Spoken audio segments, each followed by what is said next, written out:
Zelená učebňa pod holým nebom.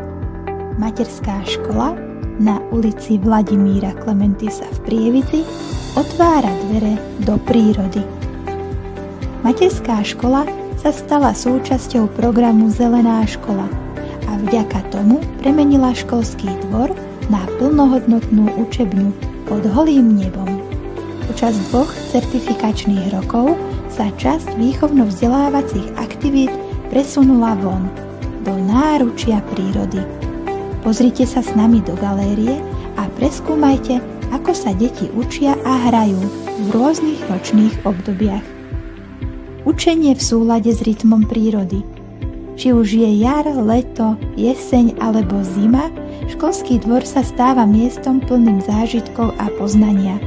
Deti sa hrajú v altánku s knihami v ruke, skúmajú tajomstvá rastlín a zvierat, zbierajú jahody a reďkovky, prechádzajú sa po pocitovom chodníku a s úžasom pozorujú v zime ľadové kryštály. Učenie vonku nie je len zábavou, ale má aj mnoho ďalších benefitov.